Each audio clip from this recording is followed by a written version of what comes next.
Okay, so we're continuing our football club history series. We're staying in Ireland and we're looking at Athlone Town A.F.C. Now, they currently play at the Athlone Town Stadium, which has a capacity currently of 5,000. Notice the Irish stadiums, when it comes to the majority of their football clubs, a lot smaller than in mainland Europe and in the mainland of Britain, in Scotland and in England. A lot smaller stadiums for their clubs. It's a traditional thing. The GAA is far more popular. They have the bigger stadiums. They attract more fans. Football in Ireland had a good peak in the 70s and 80s, but crowd numbers are not what they were 20, 30, 40 years ago. And the stadiums currently reflect that.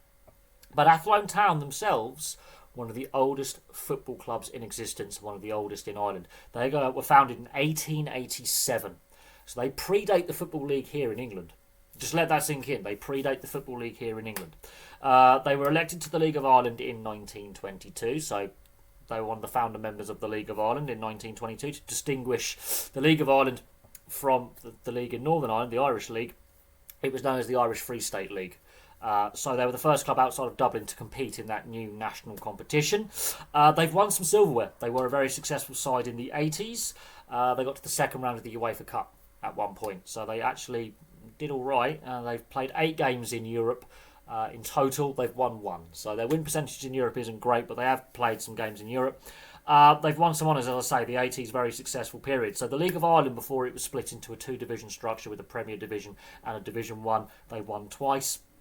Their first title was in the 1980-81 season, their second title in the 82-83 season. The FAI Cup, their version of the FA Cup, they won in the 1923-24 season, so that's only 2 seasons after the foundation of the League of Ireland. There's a lot of political and social unrest in Ireland at the time.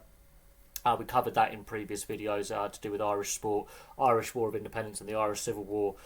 There was a lot of social unrest and violence in both the Republic of Ireland and in Northern Ireland, or the Irish Free State, as it was then known, when they won the FAI Cup. And they've won the League of Ireland Cup, or the Irish League Cup, 3 times, and that competition is currently suspended. They haven't competed for the Irish League Cups basically since 2020, when the COVID lockdowns were imposed.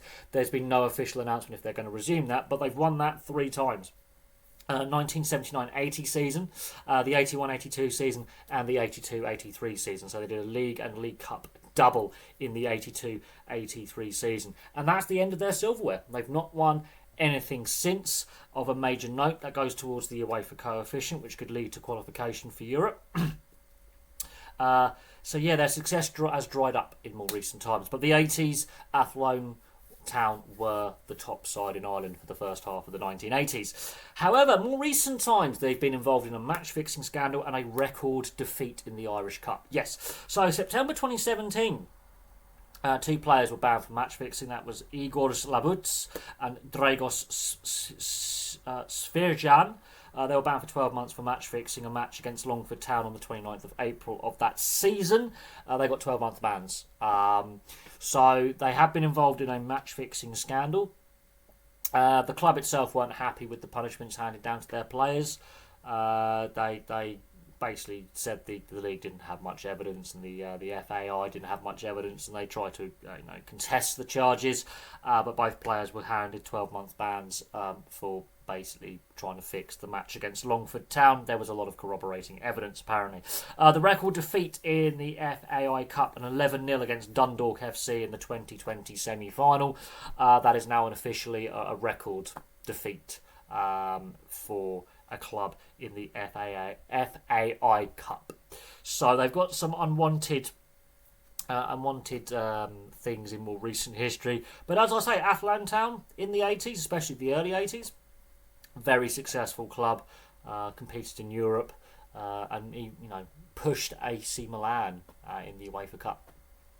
So they've had they played in Europe, as I say. They were very, very successful, but in more recent times, the club has struggled. They're currently in the League of Ireland Division 1, which is the second tier. And in recent seasons, when they have been in the top flight, again, they've struggled with some really, really poor points totals, some really bad losing seasons. So the success is dried up, but as I say, some clubs have that window of success and then they're done. And in Athlone Town's case, that was the early 80s. They won and dominated Irish football in the early 80s, and then it stopped. So there we go. Thank you very much for watching. I want to hear from Athlone Town fans about the history of their club before 1922. Be very interested to see what they were like pre-1922 when the All of Ireland League basically was a thing. So you had teams from Northern Ireland and the Republic, because it was one province basically, in the United Kingdom and Great Britain, and then post Irish independence. Why did they only have the one trophy before the 80s? Why was that? Was there a lack of investment? Did they just not have the players? That kind of thing. Was the GAA far more popular in Athlone? So it'd be very interesting to hear from Athlone fans about their club. But from me for now, thank you very much for watching. Place your thoughts on Athlone Town in the comments section below, and I'll have some more content for you guys very, very soon.